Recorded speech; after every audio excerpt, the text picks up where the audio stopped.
Malaysian യാത്രയുടെ part 3 ആയിട്ടാണ് ഞാൻ വന്നിട്ടുള്ളത് കേട്ടോ. ഇതിൻ്റെ പാർട്ട് 1ഉം 2ഉം കാണാത്തവരുണ്ടെങ്കിൽ കണ്ടു നോക്കാം. അപ്പോൾ ഇന്നത്തെ വീഡിയോയിൽ ഒരുപാട് കാഴ്ചകൾ നമുക്ക് കാണാനുണ്ട്, ഒരുപാട് അത്ഭുതങ്ങളും ഒക്കെയാണ് നമ്മളിന്ന് കാണാൻ പോകുന്നത്. കർട്ടൻ നീക്കിയിട്ട് പുറത്തേക്ക് ഇങ്ങനെ നോക്കുമ്പോൾ ആളുകളൊന്നും പുറത്തേക്ക് ഇറങ്ങി തുടങ്ങിയിട്ടില്ല. അതുപോലെ നല്ല മഞ്ഞുണ്ട്, പിന്നെ മഴക്കാർ മൂടിയിട്ടുണ്ട്. അപ്പോൾ ഞാൻ പറഞ്ഞല്ലോ, മഴ ഇങ്ങനെ പല സമയത്ത് ഒരു മുന്നറിയിപ്പ് ഇല്ലാണ്ട് പെയ്തുകൊണ്ടായിരിക്കും ഇവിടെ ഉള്ളത്. അപ്പോൾ നമ്മളിപ്പം ബ്രേക്ക്ഫാസ്റ്റ് കഴിക്കാൻ വേണ്ടിയിട്ടാണ് പോകുന്നത്. ബ്രേക്ക്ഫാസ്റ്റ് നല്ല അടിപൊളി ബുഫേ ആയിരുന്നു, ഇൻ്റർനാഷണൽ ബുഫേ ആണ്. ഒരുപാട് ഐറ്റംസ് ഉണ്ടായിരുന്നു കേട്ടോ. ബ്രെഡ് ഐറ്റംസ് ഒരു ഏരിയയിൽ, പിന്നെ സോസ് പോലുള്ള ഐറ്റംസുകളൊക്കെ ഒരു ഏരിയയിൽ, പിന്നെ സാധാ നമ്മളുടെ ഇംഗ്ലീഷ് ടച്ചുള്ള കുറേ ഐറ്റംസ്, പിന്നെ rice, pulao, fried rice, Chinese items ഒരുപാട്, അങ്ങനെ ഫിഷ് ഐറ്റംസ് കുറേ ഉണ്ടായിരുന്നു. അങ്ങനെ ഒരുപാട് ഐറ്റംസ്, ഒരുപാട് ഓപ്ഷൻസ് ഉണ്ടായിരുന്നു കേട്ടോ. അപ്പം നമുക്ക് പറ്റും തോന്നുന്ന കുറച്ച് ഫുഡ് ഐറ്റംസൊക്കെ എടുത്തു. ഇതൊരു ഫിഷിൻ്റെ സോസൊക്കെ ഒഴിച്ചിട്ടുള്ളൊരു സംഭവമായിരുന്നു കേട്ടോ. എനിക്ക് വലിയ ടേസ്റ്റ് ഇഷ്ടമായില്ല, രാവിലെ തന്നെ നമുക്കത് കഴിയില്ല. പിന്നെ പൊറോട്ട പോലുള്ള ഐറ്റംസൊക്കെ ഉണ്ടായിരുന്നു, പിന്നെ സൂപ്പ് പോലുള്ള കാര്യങ്ങൾ. അപ്പം നമുക്ക് വേണ്ടുന്ന കാര്യങ്ങളൊക്കെ എടുത്തു. അങ്ങനെ ഇതുവരെ കാണാത്തതും ടേസ്റ്റ് ചെയ്യാത്തതും ആയിട്ടുള്ള ഒരുപാട് ഐറ്റംസും ഇവിടെ കാണാൻ പറ്റിയിട്ടുണ്ടായി. പിന്നെ ഒരുപാട് സാലഡ്, ഫ്രൂട്ട്സ്, പിന്നെ ഫ്രൂട്ട്സ് നന്നായിട്ട് കഴിച്ചു കേട്ടോ. കാരണം ഞാൻ പറഞ്ഞല്ലോ, ഇവിടുത്തെ ഫ്രൂട്ട്സിനൊരു പ്രത്യേക ടേസ്റ്റ് തന്നെ ഉണ്ട്. അടിപൊളി ടേസ്റ്റാണ്, നല്ല ഫ്രഷ് ഫ്രൂട്ട്സ് ആയിട്ടാണ് നമുക്കിവിടെ കിട്ടുക. പിന്നെ ചിക്കൻ കറിയും ബീഫ് കറിയും ഒക്കെ ചിലതൊക്കെ നമ്മളുടെ ഒരു ടേസ്റ്റിന് പറ്റുന്ന തന്നെയായിരുന്നു, ചിലതൊക്കെ നമുക്ക് ഫ്ലേവർ അങ്ങ് ഇഷ്ടാവാത്ത രീതിയിലുള്ള ഒരു സോസൊക്കെ ഒഴിച്ചിട്ടുള്ളതായിരുന്നു. പിന്നെ സ്റ്റീംഡ് ഐറ്റംസ്, ഇവരുടെ സ്പെഷ്യലായിട്ടുള്ള കുറേ ഐറ്റംസൊക്കെ ഉണ്ടായിരുന്നു കേട്ടോ. അപ്പോൾ നമ്മൾ കുറേ സാലഡും ഫ്രൂട്ട്സും, പിന്നെ അതുപോലെ തന്നെ ബ്രെഡ് ഐറ്റംസിലുള്ള കുറേ ഐറ്റംസൊക്കെ എടുത്തു. പിന്നെ സൂപ്പ് കാര്യങ്ങളൊക്കെ എടുത്തു. അങ്ങനെയൊക്കെ നമുക്ക് പറ്റുന്നതൊക്കെ സെലക്റ്റീവായിട്ടുള്ള ഐറ്റംസൊക്കെ എടുത്തിട്ട് കഴിച്ചു. അപ്പോൾ ബ്രേക്ക്ഫാസ്റ്റ് എന്തായാലും ഞാൻ കംപ്ലീറ്റ് ഒന്ന് കാണിച്ചു തരാം. ഇതൊക്കെ സാലഡിലേക്കുള്ള സീസണിങ്ങും കാര്യങ്ങളൊക്കെയാണ്. പിന്നെ ഒരു സൈഡിലേക്കായിട്ട് കോൺഫ്ലെക്സ് പല ഫ്ലേവറിലുള്ളതുണ്ട്, അതിനുള്ള പാലും കാര്യങ്ങളൊക്കെ ആയിട്ട്. പിന്നെ റൈസിലേക്ക് വേണ്ടുന്ന സൈഡായിട്ടുള്ള ഐറ്റംസ്, ബീഫിലും പിന്നെ അതുപോലെ ചിക്കനിലൊക്കെ ഉള്ള പല ടൈപ്പ് ഗ്രേവികൾ, ഫിഷിൻ്റെ ഉണ്ടായിരുന്നു. അപ്പം അതൊക്കെയാണ് ഈ സൈഡിലുള്ളത്. പിന്നെ ഇത് സാലഡിലേക്കുള്ള ഐറ്റംസ് തന്നെ. പിന്നെ സൂപ്പ്, പൊറിഡ്ജ് പോലുള്ള കാര്യങ്ങളൊക്കെ ഉണ്ടായിരുന്നു. അപ്പോൾ ഇവിടെ നിന്ന് നമുക്കിങ്ങനെ പുറത്തേക്ക് നോക്കുന്ന സമയത്ത് മോണോറെയിൽ കാണാം. അപ്പോൾ അതിലൂടെ ഇങ്ങനെ ഇടയ്ക്കിടയ്ക്കായിട്ട് ഇങ്ങനെ ട്രെയിൻ പോകുന്നത് കാണാൻ പറ്റും. അപ്പോൾ അതൊരു രസമായിരുന്നു കേട്ടോ. നമ്മളിവിടെ ബ്രേക്ക്ഫാസ്റ്റ് കഴിച്ചുകൊണ്ടിരിക്കുമ്പം ഈ ഒരു കാഴ്ചകൾ ഇങ്ങനെ കണ്ടുകൊണ്ടിരിക്കാൻ. റോഡ് ഇങ്ങനെ തിരക്ക് തുടങ്ങിയിട്ടുണ്ട്. അപ്പോൾ നമുക്ക് ബ്രേക്ക്ഫാസ്റ്റ് കഴിച്ചിട്ട് വേണം നമുക്ക് അടുത്ത യാത്ര തുടങ്ങാൻ വേണ്ടിയിട്ട്. ഇന്ന് നമ്മൾ ബാട്ടു കേവ്സ് കാണാൻ വേണ്ടിയിട്ടാണ് പോകുന്നത്. ഒരുപാട് കാണാൻ വേണ്ടിയിട്ടുണ്ട് അവിടെ. അപ്പോൾ അതിന് വേണ്ടിയിട്ട് നമുക്ക് ടാക്സി വിളിക്കണം. അപ്പോൾ അതിന് മുന്നേ ആയിട്ട് നമുക്കൊന്ന് ഫ്രഷ് ആവണം. പിന്നെ അതിനിടയിൽ നമ്മൾ വന്നിട്ട് ഹോട്ടലിൻ്റെ സ്വിമ്മിംഗ് പൂൾ യൂസ് ചെയ്തിട്ടുണ്ടായിരുന്നില്ല. അപ്പോൾ മോൾ അങ്ങോട്ട് പോകാമെന്ന് പറഞ്ഞിട്ട് നമ്മൾ ജസ്റ്റ് ഒന്ന് കാണാൻ വേണ്ടിയിട്ട് പോകാൻ കേട്ടോ. അപ്പം ഇറങ്ങാനൊന്നുള്ള ടൈമില്ല, കാരണം നമുക്ക് പോകണം. അപ്പോൾ അത് കാരണം നമ്മൾ ഇറങ്ങിയതൊന്നുമില്ല, ജസ്റ്റ് ആ ഭാഗത്തൊക്കെ ഒന്ന് പോയി ഒന്ന് ഫോട്ടോസൊക്കെ എടുത്തിട്ട് പോകുന്നു. നല്ല വലിയ സ്വിമ്മിംഗ് പൂൾ തന്നെ ആയിരുന്നു കേട്ടോ, കോമൺ പൂളാണ്. സ്വിമ്മിംഗ് പൂളിൻ്റെ അടുത്തായിട്ട് ഈ കാണുന്നതും ഒരു റെസ്റ്റോറൻ്റാണ്, ഈ ഹോട്ടലിൻ്റെ ഒരു റെസ്റ്റോറൻറ്റ് തന്നെയാണ്. അപ്പം ഒരു സൈഡിലായിട്ട് സ്വിമ്മിംഗ് പൂളും പിന്നെ ഒരു ഭാഗത്തായിട്ട് ഇങ്ങനെ റെസ്റ്റോറൻറ്റുമാണ് ഉള്ളത്. അപ്പോൾ നമുക്ക് ഈ ഒരു ഭാഗമാണ് നമ്മുടെ റൂമിൽ നിന്ന് നോക്കുമ്പോൾ കാണുന്നത് കേട്ടോ. അപ്പോൾ നമ്മൾ രാവിലെ ഇപ്പം കർട്ടൻ നീക്കിയിട്ടൊക്കെ ഞാൻ കാണിച്ചു തന്നില്ലേ, പിന്നെ അതുപോലെ ഇന്നലെയൊക്കെ ഞാനിങ്ങനെ കാണിച്ചു തന്നല്ലോ. അപ്പോൾ അതൊക്കെ ഈ ഒരു ഭാഗമായിരുന്നു, ഈ ഒരു ഭാഗമാണ്. അപ്പോൾ ആളുകളൊക്കെ ഇതിൽ ഇറങ്ങി തുടങ്ങിയിട്ടുണ്ട് കേട്ടോ. അങ്ങനെ നമ്മൾ റെഡിയായി താഴെ ഇറങ്ങി ഗ്രാബ് ആപ്ലിക്കേഷൻ ഉപയോഗിച്ച് വണ്ടി വിളിച്ചു. 2-3 പേരുണ്ടെങ്കിൽ കാറ് പിടിച്ച് പോകുന്നതാണ് കേട്ടോ സൗകര്യം. അങ്ങനെ നമ്മളുടെ വണ്ടി വന്നു. അപ്പോൾ നമ്മളിങ്ങനെ പോകുന്ന വഴിക്ക് ഇവിടെ കണ്ടോ, സൈഡിലായിട്ട് ആ വണ്ടിയിൽ ട്രേഡ് മല്ലു വെഡ് എന്ന് എഴുതി വെച്ചിട്ടുണ്ട് കേട്ടോ. ഒരു കഥകളിയുടെ പിക്ചറും ഉണ്ട്. അത് വെഡ്ഡിങ് കാറ്ററിങ്ങിൻ്റെ ഒക്കെ ഒരു വണ്ടിയായിരുന്നു. പിന്നെ അതുപോലെ നമുക്ക് പോകുന്ന വഴിക്ക് ഒരുപാട് ക്ഷേത്രങ്ങൾ കാണാൻ പറ്റും. ശരിക്കും ഒരു തമിഴ്നാട്ടിലൊക്കെ പോയൊരു ഫീലാണ് കേട്ടോ. അങ്ങനെ ബാട്ടു കേവ്സിൻ്റെ ഫ്രണ്ട് ഭാഗത്ത് എത്തിയിട്ടുണ്ട്. ഇവിടെ വലിയൊരു ഹനുമാൻ്റെ പ്രതിമയുണ്ട്, പിന്നെ അതുപോലെ തന്നെ വലിയൊരു ഈഗിളിൻ്റെ പ്രതിമയുണ്ട്. അങ്ങനെ ക്ഷേത്രങ്ങളൊക്കെ നല്ല കളർഫുള്ളായിട്ട് തന്നെ നിൽക്കുന്നുണ്ട്. അപ്പോൾ നമുക്ക് കാഴ്ചകളിലേക്ക് പോവാം. ഒരാൾ മാത്രമായിട്ടൊക്കെ വരികയാണെന്നുണ്ടെങ്കിൽ KL സെൻറ്ററിൽ നിന്ന് സ്റ്റേഷനിലേക്ക് പോയാൽ ട്രെയിനിൽ പോവുകയാണെങ്കിൽ 20 മിനിറ്റ് കൊണ്ട് സിറ്റി സെൻറ്ററിൽ നിന്ന് എത്തിച്ചേരാൻ പറ്റുന്നൊരു സ്ഥലമാണ് കേട്ടോ ഇത്. അപ്പോൾ ഇവിടെ ഇങ്ങനെയായിട്ട് ഒരു ചെറിയൊരു തടാകമുണ്ട്. ചൈനീസ് ഗാർഡൻ ലേക്കിൻ്റെയൊക്കെ മാതൃകയിലാണിത് ചെയ്തു വെച്ചിട്ടുള്ളത്. ഇതിന് മുകളിലായിട്ട് ഒരു മരമുണ്ട്. ഇവിടെ ഇങ്ങനെ ഈ മരത്തിൽ നിറയെ പ്രാവുകളാണ് കേട്ടോ. അപ്പോൾ ഇവിടെ ഇങ്ങനെ നിൽക്കുന്ന സമയത്ത് നല്ലോണം ശ്രദ്ധിച്ചിട്ട് വേണം നിൽക്കാൻ വേണ്ടിയിട്ട്. അതുപോലെ തന്നെ ഈ ഒരു തടാകത്തിൽ നിറയെ മീനുകളാണ് കേട്ടോ. അപ്പോൾ ഈ ഒരു ബാട്ടു കേവ്സിൻ്റെ ഭാഗത്തു നിന്നുള്ള ഒരു അരുവി, ഒരു പുഴ ഇതിലേക്ക് വന്ന് ചേരുന്നുണ്ട്. അതിൽ നിന്നുള്ള വെള്ളം ഇതിലേക്ക് വന്ന് ചേരുന്നുണ്ട് എന്നൊക്കെയാണ് പറയുന്നത് കേട്ടോ. അപ്പോൾ അതൊരു സൈഡിലായിട്ട് ഇങ്ങനെ വന്ന് വീഴുന്നതൊക്കെ ആയിട്ട് നമുക്ക് കാണാൻ പറ്റും. അപ്പോൾ ഒരുപാട് മീനുകളുണ്ട് ഇവിടെ. നമുക്ക് മീനുകൾക്ക് ഉള്ള തീറ്റ ക്യാഷ് കൊടുത്ത് വാങ്ങിച്ചിട്ട് ഇവിടെ നമുക്ക് ഇട്ട് കൊടുക്കാം. അതുപോലെ തന്നെ ഒരുപാട് മങ്കീസ് കാണാം. അവർക്ക് പ്രാവുകൾക്കൊക്കെ നമുക്കിതുപോലെ ഫുഡ് വാങ്ങിച്ചിട്ട് ക്യാഷ് കൊടുത്ത് വാങ്ങിച്ചിട്ട് നമുക്കിതുപോലെ അവർക്ക് തീറ്റ കൊടുക്കാൻ പറ്റും. പിന്നെ ഇതിൽ കൂടെ ഇങ്ങനെ നടന്നു പോകുന്ന സമയത്ത് ശരിക്കും നമുക്കൊരു തമിഴ്നാട്ടിലെത്തിയ ഫീലാണ് കേട്ടോ. പൂക്കളും പൂമാലകളും സെയിൽ ചെയ്യുന്ന ഒരുപാട് ഷോപ്പുകൾ ഇവിടെ ഉണ്ട് കേട്ടോ. അപ്പോൾ അവിടുന്ന് ഭക്തർക്ക് വേണമെന്നുണ്ടെങ്കിൽ പൂമാലകൾ വാങ്ങിച്ചിട്ട് ക്ഷേത്രത്തിനകത്ത് പോവാം, അങ്ങനെയൊക്കെ ചെയ്യാം. ബാട്ടു കേവ് എന്ന പ്രകൃതിദത്തമായ ഒരു ഗുഹ ആണ് നമുക്കിവിടെ കാണാനുള്ളത്. വലിയ ചുണ്ണാമ്പ് മലയിൽ പ്രകൃതി സൃഷ്ടിച്ച അത്ഭുത പ്രതിഭാസമാണ് ഈ ഗുഹ. ഇവിടെ ഗുഹാ ശൃംഖലകൾ തന്നെ ഉണ്ട്. ലോകത്തിലെ തന്നെ പ്രധാന ആകർഷണങ്ങളിൽ ഒന്നായിട്ടാണ് ഇതിനെ കണക്കാക്കുന്നത്. മലേഷ്യയുടെ തലസ്ഥാനമായിട്ടുള്ള കോലാലംപൂരിൽ നിന്ന് ഏകദേശം 13 കിലോമീറ്റർ ദൂരെയാണ് ബാട്ടു കേവ്സിലേക്കുള്ളത്. 400 ദശലക്ഷം വർഷങ്ങൾക്ക് മുമ്പ് രൂപം കൊണ്ട ചുണ്ണാമ്പ് കല്ലുകളുടെ പരമ്പരയാണ് ഈ ഒരു സമുച്ചയം എന്ന് പറയുന്നത്. ഏതാണ്ട് 20ഓളം ഗുഹകൾ ഇവിടെ ഉണ്ടെന്നാണ് പറയപ്പെടുന്നത്. ബാട്ടു എന്ന് പറഞ്ഞാൽ അർത്ഥം പാറ എന്നാണ്. ഇവിടെ ഒരുപാട് ഹിന്ദു ക്ഷേത്രങ്ങൾ അടങ്ങിയതാണ് കേട്ടോ ഈ ഒരു കംപ്ലീറ്റ് ഗുഹാ സമുച്ചയം എന്ന് പറയുന്നത്. അവയിൽ പ്രമുഖവും പ്രശസ്തമായ ക്ഷേത്രം മുരുകക്ഷേത്രമാണ്. ഇതിലെ ഏറ്റവും വലിയ ഗുഹയിലാണ് മുരുകക്ഷേത്രം ഉള്ളത്. പിന്നെ ഇവിടുത്തെ ഏറ്റവും അട്രാക്ഷൻ എന്ന് പറയുന്നത് ഈ വലിയതായിട്ട് ഉണ്ടാക്കി വെച്ചിട്ടുള്ള മുരുകൻ്റെ ഈ ഒരു ശില്പം തന്നെയാണ്. ലോകത്തിലെ ഏറ്റവും വലിയ മുരുകക്ഷേത്ര പ്രതിമകളിൽ ഒന്നാണ് ഈ 43 മീറ്റർ അടി ഉയരമുള്ള 12 നില കെട്ടിടത്തിൻ്റെ ഉയരത്തിലുള്ള പ്രതിമ. നമ്മളിപ്പോൾ അതിൻ്റെ തൊട്ടടുത്തുള്ളൊരു ക്ഷേത്രത്തിനകത്താണ് കയറിയിട്ടുള്ളത്. അപ്പോൾ ഇവിടെ ഹിന്ദുക്കൾക്കാണെങ്കിലും പ്രവേശനം ഒന്നും വിലക്കൊന്നുമില്ല കേട്ടോ, ആർക്ക് വേണമെങ്കിലും കയറാം. അപ്പോൾ ഇവിടെ പൂജാരികളും പൂജയൊക്കെ നടക്കുന്നുണ്ട്. പൂജാരികളൊക്കെ അവിടെ പ്രസാദം കൊടുക്കുന്നു. അതുപോലെ തന്നെ എന്താ പറയുക, മന്ത്രിച്ച് ജപിച്ച് ഇട്ടുള്ള ഏലസുകളൊക്കെ കെട്ടിക്കൊടുക്കണു, അങ്ങനെയുള്ളതൊക്കെ അവിടെ നടക്കുന്നുണ്ട്. അപ്പോൾ നമുക്ക് ആർക്കാണെങ്കിലും ഇതിനകത്ത് കയറാം. ഒരുപാട് മണികൾ തൂക്കിയിട്ടുള്ള വലിയൊരു ഡോറോട് കൂടിയിട്ടാണ് ഈ ഒരു ക്ഷേത്രം ഉള്ളത്. അപ്പോൾ ഇത് താഴെയുള്ള ക്ഷേത്രമാണിത്. അപ്പം മുകളിലായിട്ട് ഒരുപാട് ക്ഷേത്രങ്ങളുണ്ട് കേട്ടോ.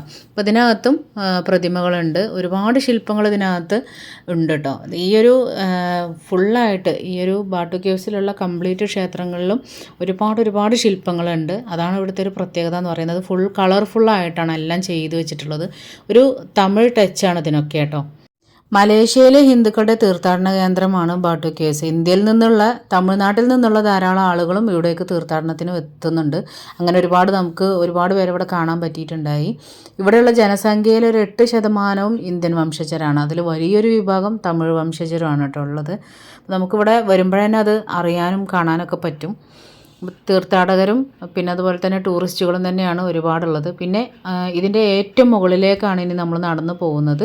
ഇവിടെ ഈ സ്റ്റെപ്പുകളെല്ലാം കയറിയിട്ട് വേണം മുകളിലേക്ക് എത്താൻ വേണ്ടിയിട്ട്. 272 കളർഫുള്ളായിട്ടുള്ള പടവുകളാണ് ഇവിടെ ചെയ്തു വെച്ചിട്ടുള്ളത്. ഈ 272 പടവുകൾ മുകളിലെത്തിക്കഴിഞ്ഞാൽ ഒരുപാട് ക്ഷേത്രങ്ങൾ അതിനകത്ത് കാണാൻ പറ്റും. അപ്പോൾ അതിനകത്താണ് ഈ മുരുകൻ്റെ പ്രതിമയുള്ള ഏറ്റവും വലിയ മുരുക ക്ഷേത്രം ഉള്ളത്.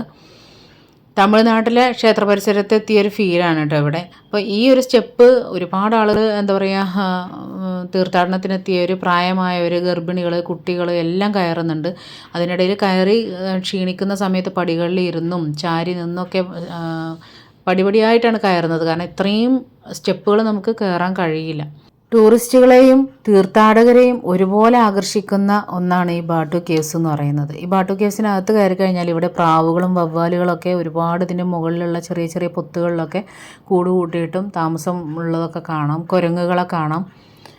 40 കോടി വർഷം മുമ്പാണ് ബാട്ടു കേവ്സ് ഇതുപോലെ രൂപപ്പെട്ടിട്ടുള്ളത് എന്നാണ് ഗവേഷകർ പറയുന്നത്. അതായത് ഓരോ വെള്ളത്തുള്ളികൾ വീണ് ഉറ്റിറ്റ് അതിൻ്റെ ഓരോ ഭാഗങ്ങൾ രൂപപ്പെട്ടിട്ടുള്ളത് ആ ഒരു രീതിയിലാണ്. നമുക്കിങ്ങനെ മുകളിലേക്കൊക്കെ നോക്കുന്ന സമയത്ത് ഇതിൻ്റെ ഒരു സൈഡ് അടർന്നു വരുന്ന പോലെ ഓരോ ചുണ്ണാമ്പ് പാറകളൊക്കെ അടർന്നു വീഴുമെന്നൊക്കെ തോന്നുന്ന രീതിയിലാണ് കേട്ടോ ഓരോ സൈഡും ഉള്ളത്. കാണാൻ വേണ്ടിയിട്ട് ഒരുപാടുണ്ട് ഇതിനകത്ത്, ഒരുപാട് നടന്ന് കാണാൻ വേണ്ടിയിട്ടുണ്ട്. പിന്നെ മുകൾ ഭാഗത്തായിട്ട് ഇങ്ങനെ ഒരു എന്താ പറയുക, പുറത്തേക്ക് കാണുന്ന രീതിയിലാണ്. അതായത് ഒരു വായവട്ടം പോലെ കാണാം. പക്ഷെ മഴ പെയ്തു കഴിഞ്ഞാലും ഈ ക്ഷേത്രങ്ങളൊന്നും നനയാത്ത രീതിയിലൊക്കെയാണ് ഇത് ചെയ്തു വെച്ചിട്ടുള്ളത് കേട്ടോ. ഈ വെള്ളം പോകാൻ വേണ്ടിയിട്ടുള്ള സംവിധാനങ്ങളൊക്കെ ആ രീതിയിലാണ് ചെയ്തു വെച്ചിട്ടുള്ളത്. അപ്പോൾ ഒരുപാട് വവ്വാലുകൾ ഇങ്ങനെ അങ്ങോട്ടും ഇങ്ങോട്ടും പറക്കുന്നതൊക്കെ ആയിട്ട് നമുക്ക് കാണാൻ പറ്റും. നമ്മൾ പെട്ടെന്ന് തന്നെ പുറത്തേക്ക് ഇറങ്ങാൻ വേണ്ടിയിട്ട് നിന്നു. പിന്നെ ഇവിടെ പ്രാർത്ഥനയ്ക്ക് വേണ്ടി എത്തുന്നവരൊക്കെ ഒരുപാട് സമയം ഇവിടെ സ്പെൻഡ് ചെയ്തിട്ടൊക്കെയാണ് താഴേക്ക് ഇറങ്ങുന്നത് കേട്ടോ. ഇവിടെ നിന്ന് ഇങ്ങനെ നോക്കുമ്പോൾ നമുക്ക് മുരുകൻ്റെ ആ ഒരു ബാക്ക് സൈഡായിട്ട് ഇങ്ങനെ കാണാം. നല്ല വലിയ ഒരു എന്താ ഇത്രയും നമ്മൾ ഈ നിൽക്കുന്ന അത്രയും പൊക്കത്തിൽ നമുക്ക് ആ ഒരു മുരുകൻ്റെ പ്രതിമ കാണാൻ പറ്റും. അതാ ഇറങ്ങുന്ന സമയത്തും ഒരുപാട് പേര് ഇവിടെ കുഴങ്ങിയൊക്കെ ഓരോ സൈഡിൽ ഇരിക്കുന്നുണ്ട് കേട്ടോ. നല്ല കളർഫുള്ളാണ് ഈ ഒരു സ്റ്റെപ്സൊക്കെ കാണാൻ വേണ്ടിയിട്ട്. ഇന്ത്യയിൽ നിന്നുള്ള 15ഓളം ശില്പികളാണ് ഈ ഒരു പ്രതിമ നിർമ്മിച്ചിട്ടുള്ളത് എന്നാണ് പറയുന്നത്. 2004 തുടങ്ങിയിട്ട് 2006 ഈ ഒരു പ്രതിമ പൂർത്തീകരിച്ചിട്ടുള്ളത്. ഇത് 5 കോടി രൂപയാണ് ഇതിന് ചെലവഴിച്ചിട്ടുള്ളത്. സ്വർണ്ണ നിറത്തിൽ തിളങ്ങി നിൽക്കുന്ന ഈ ഒരു പ്രതിമ സ്വർണം പൂശിയതാണെന്നുള്ളതും പറയുന്നുണ്ട്. 2.5 മില്യൺ റിങ്കിറ്റ് ആണ് ഇതിന് നിർവഹിച്ചിട്ടുള്ള പണം എന്ന് പറയുന്നത് കേട്ടോ. താഴെയുള്ള 2 ഗുഹകൾ ഒന്ന് മ്യൂസിയം ഗാലറി ആയിട്ടും ഒന്ന് ആർട്ട് ഗാലറി ആയിട്ടുമാണ് പ്രവർത്തിക്കുന്നത്. പിന്നെ ഇതിനകത്ത് രാമായണ കഥകൾ ചിത്രീകരിച്ചിട്ടുള്ളൊരു ഗുഹയുണ്ട്. അതിനെ രാമായണ ഗുഹ എന്നാണ് അറിയപ്പെടുന്നത്. 15 മീറ്റർ ഉയരമുള്ള ഹനുമാൻ്റെ പ്രതിമയും ഇവിടെ ചെയ്തു വെച്ചിട്ടുണ്ട്. ഒരു ഹനുമാൻ ക്ഷേത്രവും ഇതിനകത്തുണ്ട്. ഈ ഭാഗത്തേക്കൊക്കെ എത്തുമ്പോൾ ശരിക്കും നമുക്ക് ഒരു തമിഴ്നാട്ടിലെത്തിയ ഫീൽ തന്നെയാണ് ഉള്ളത് കേട്ടോ. ഇവിടെ നമുക്ക് ഒരുപാട് തമിഴരെ കാണാനും പറ്റുന്നുണ്ട്. ഇവിടെ ഇടയ്ക്ക് ഉത്സവങ്ങൾ നടക്കാറുണ്ട് കേട്ടോ. വിവിധ ഭാഗങ്ങളിൽ നിന്ന് സന്ദർശകർ എത്തിയുള്ള ഒരു ഉത്സവമാണ് തൈപ്പൂയം, കാവടിയാട്ടം എന്നൊക്കെ പറയുന്നത്. ഭക്തർ അനുഷ്ഠിക്കുന്ന ബലിയുടെയും വഴിപാടിൻ്റെയും ഒരു ആചാരമാണ് കാവടിയാട്ടം എന്ന് പറയുന്നത്. വലിയൊരു ഉത്സവമായിട്ടാണ് നടക്കുക. ഇവിടെ ശരിക്കും ഭക്തർക്ക് സാഹസികതയും കൗതുകവും ഭക്തിയും വിനോദവും എല്ലാം നൽകുന്ന ഒരു ഗുഹാ സമുച്ചയമാണ് ശരിക്കും ഇവിടെ എത്തിക്കഴിഞ്ഞാൽ കേട്ടോ. അതുപോലെ തന്നെ ടൂറിസ്റ്റുകൾക്കും. അപ്പോൾ ഈ ഒരു ക്ഷേത്രത്തിൻ്റെ ഇവിടെ നിന്ന് നമുക്ക് ഇറങ്ങി നടന്ന് വരുന്ന സമയത്ത് ഇവിടെ ചെറിയ ചെറിയ ഷോപ്പുകൾ കാണാം. പിന്നെ അതുപോലെ തന്നെ ചെറിയ ചെറിയ റെസ്റ്റോറൻറ്റുകൾ കാണാം. അപ്പോൾ നമ്മളിവിടെ ഏതായാലും നിന്ന് ഒരു കരിക്ക് വാങ്ങിച്ചിട്ടുണ്ട്. പിന്നെ ഇവിടെ ചക്കയൊക്കെ ഉണ്ടായിരുന്നു കേട്ടോ. ചക്കയും പിന്നെ അതുപോലെ തന്നെ പഴവും ഒക്കെ വിൽക്കാനായിട്ട് വെച്ചിട്ടുണ്ട്. നമുക്ക് പഴമൊക്കെ വാങ്ങിച്ചിട്ട് വേണമെന്നുണ്ടെങ്കിൽ ഇവിടെ ഒരുപാട് കുരങ്ങന്മാരുണ്ട്, അവർക്കൊക്കെ കൊടുക്കാം. അപ്പോൾ ഇതിനകത്ത് ടിക്കറ്റ് കൊടുത്തിട്ട് വേണം കയറാൻ വേണ്ടിയിട്ട്. ഇവിടെ കയറി കഴിഞ്ഞാൽ ഒരുപാട് തരം പക്ഷികളും പിന്നെ വ്യത്യസ്ത തരത്തിലുള്ള മയിലുകളും ഒക്കെ നമുക്ക് കാണാൻ പറ്റും ഇതിനകത്ത്. അപ്പോൾ നമ്മളവിടെ കയറിയിട്ടില്ല. വ്യത്യസ്ത തരത്തിലുള്ള മൃഗങ്ങളൊക്കെ ഉണ്ട് അതിനകത്ത് കേട്ടോ. മാനും മുയലും അങ്ങനെയുള്ളതൊക്കെ ഉണ്ട്. അപ്പോൾ ഈ ഒരു ക്ഷേത്രത്തിൻ്റെ ചുറ്റിനും എന്ന് പറയുന്ന ഒരുപാട് ഏക്കർ സ്ഥലം അടങ്ങിയിട്ടുള്ളതാണ് ഈ ഒരു ക്ഷേത്ര സമുച്ചയം എന്ന് പറയുന്നത് കേട്ടോ. അപ്പോൾ അവിടെ ഈ ഒരു മതിലിലൊക്കെ ഒരുപാട് ചുമർ ചിത്രങ്ങൾ വരച്ച് വെച്ചിട്ടുണ്ട്. അപ്പോൾ നമ്മൾ നേരത്തെ കണ്ടില്ലേ ടിക്കറ്റ് എടുത്ത് കയറാൻ പറ്റും എന്ന് പറയുന്നത്. അതിൻ്റെ ഒരു സൈഡ് നമുക്ക് ഈ ഒരു ഭാഗത്ത് നിന്ന് കാണാൻ പറ്റും. അപ്പോൾ ഇവിടെ നിന്ന് ഇങ്ങനെ വന്ന് നോക്കുന്ന സമയത്ത് ഇതിനകത്ത് ഒരുപാട് മയിലുകളെ കാണാം. പിന്നെ അതുപോലെ ആ വൈറ്റ് കളറിൽ കണ്ടത് വെള്ള മയിലാണ് കേട്ടോ. വെള്ള മയിലുകളൊക്കെ ഉണ്ട് ഇതിനകത്ത്. പിന്നെ പ്രത്യേകതരം ഒരുപാട് ഐറ്റം പക്ഷികളൊക്കെ ഉണ്ട്. വ്യത്യസ്ത തരത്തിലുള്ള പ്രാവുകളൊക്കെ ഇവിടെ കാണാൻ പറ്റുന്നുണ്ട്. അപ്പോൾ വെള്ള മയിലിനെ കണ്ടപ്പോൾ ഞാൻ മോൾക്ക് കാണിച്ചു കൊടുക്കാൻ വേണ്ടിയിട്ട് ഇവിടെ ഇങ്ങനെ വന്നിട്ട് അതൊക്കെ ഇങ്ങനെ നോക്കിയതാണ്. അങ്ങനെ നമ്മൾ അവിടെ നിന്ന് പുറത്തിറങ്ങുന്ന സമയത്ത് ഈ ഒരു വഴിയിലൂടെ വരുമ്പോൾ ഇവിടെ ഒരുപാട് മാലകളും വളകളും അങ്ങനെയുള്ള ഐറ്റംസ്, രുദ്രാക്ഷമാലകളും ഒക്കെ ഇവിടെ ഇങ്ങനെ വിൽക്കാനായിട്ട് വെച്ചിട്ടുണ്ട്. ഒരു സൈഡിലായിട്ട് ഇവിടെ ഇങ്ങനെ പാനിപൂരിയൊക്കെ സെയിൽ ചെയ്യുന്നുണ്ട്. ഒക്കെ ലേഡീസാണ് കേട്ടോ സ്റ്റാഫായിട്ടുള്ളത്. അപ്പോൾ നമ്മൾ ഇനി അടുത്ത സ്ഥലത്തിലേക്കുള്ള യാത്ര തുടരുകയാണ്. അപ്പോൾ അതിന് വേണ്ടിയിട്ട് നമ്മളിവിടെ ഇങ്ങനെ വണ്ടിക്ക് വേണ്ടിയിട്ട് വെയിറ്റ് ചെയ്തു. അപ്പോൾ ഇതിൻ്റെ ഗേറ്റിൻ്റെ ഭാഗത്തായിട്ട് വലിയൊരു ഹനുമാനുണ്ട്. അതൊക്കെ നിൽക്കുന്നത് കാണുമ്പോൾ നമുക്ക് ആ മലയോളം വലിപ്പത്തിലൊക്കെ ഉള്ള ഒരു ഫീലാണ് തോന്നുക. ഫുള്ള് കളർഫുള്ളായിട്ടുള്ള ക്ഷേത്രങ്ങളും അതുപോലെ തന്നെ പ്രതിമകളുമാണ് ഇവിടെ നമുക്ക് കാണാൻ പറ്റുക. കംപ്ലീറ്റ് നല്ല എന്താ പറയുക ഒരു ഹെവി ആയിട്ടുള്ള കളറായിട്ടാണ് എല്ലാം ചെയ്തു വെച്ചിട്ടുള്ളത്. ഒരുപാട് പ്രതിമകൾ അടങ്ങിയിട്ടുള്ള ക്ഷേത്രങ്ങളും അതുപോലെ തന്നെ തമിഴ് ടച്ചാണ് ഓരോ ക്ഷേത്രത്തിനും കൊടുത്തിട്ടുള്ളത്. അപ്പോൾ അങ്ങനെ എല്ലാ കാഴ്ചകളും കണ്ട് നമ്മൾ വണ്ടിക്ക് വേണ്ടിയിട്ട് പുറത്ത് വെയിറ്റ് ചെയ്തിരുന്നു. അങ്ങനെ നമുക്ക് ഒരു ടാക്സി കിട്ടി. ഇപ്പോൾ നമ്മൾ നോർമൽ ടാക്സിയാണ് വിളിച്ചിട്ടുണ്ടായിരുന്നത്. ബാർഗെയിൻ ചെയ്ത് വേണം നമ്മൾ ടാക്സിയൊക്കെ വിളിക്കാൻ വേണ്ടിയിട്ട് കേട്ടോ. അപ്പോൾ 50 റിങ്കിറ്റ് എന്തോ ആണ് നമ്മളന്ന് കൊടുത്തത് ഹോട്ടലിൽ എത്താൻ വേണ്ടിയിട്ട്. അപ്പോൾ ഹോട്ടലിൽ എത്തുന്നതിന് മുമ്പായിട്ട് നമ്മൾ നാഷണൽ മോസ്ക് കാണാൻ വേണ്ടിയിട്ടും കൂടെ പോകുന്നുണ്ട്.